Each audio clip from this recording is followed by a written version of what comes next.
Welcome back to the channel.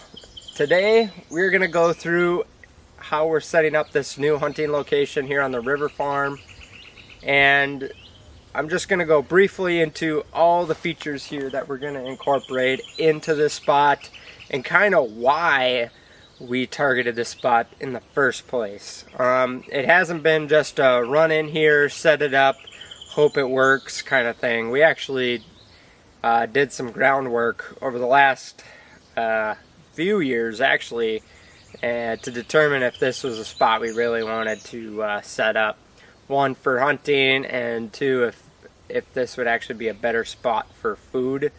The big thing we've noticed on our farm is a lot of our food's a little too far away from the major bedding.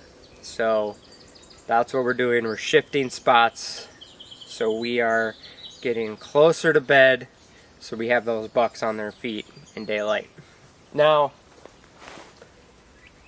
I'm not going to show all of how we're going to do it. I'm just showing what we're incorporating into this spot.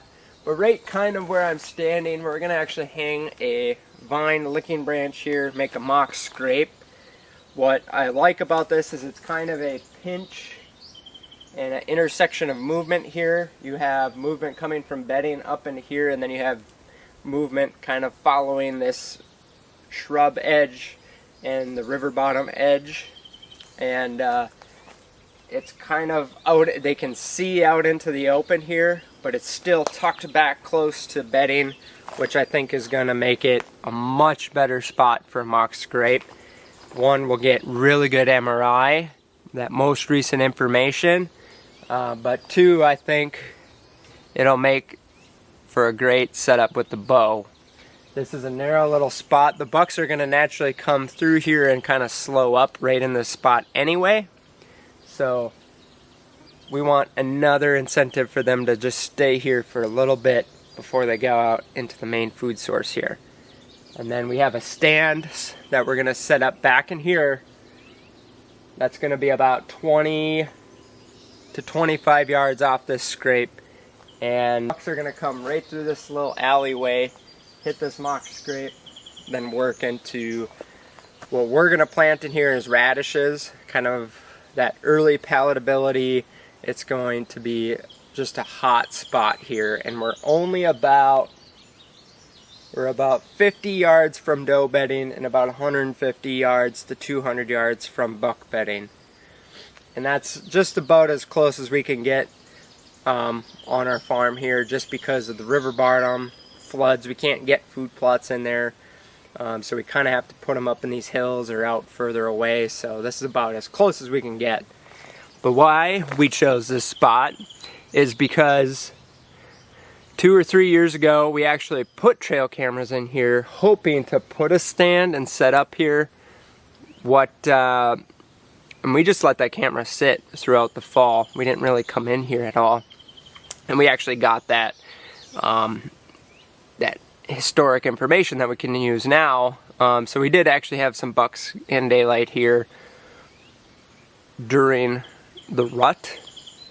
But I know from last year, so what we did in that second phase of kind of scoping out this spot was we did some hanging hunts kind of down in the river bottom, kind of on that fringe here.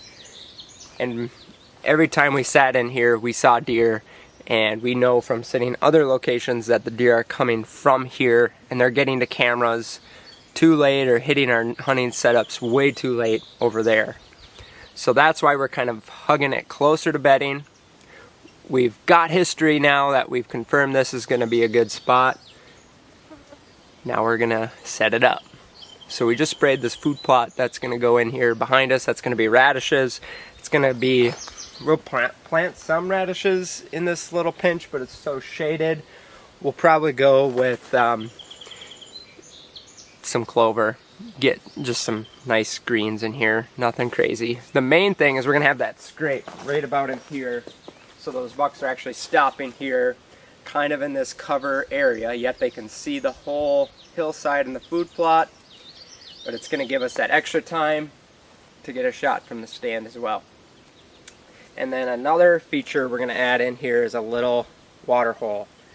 We have the river bottom that they do use, but we want to give them that more incentive to be up here in daylight towards the afternoon or early mornings.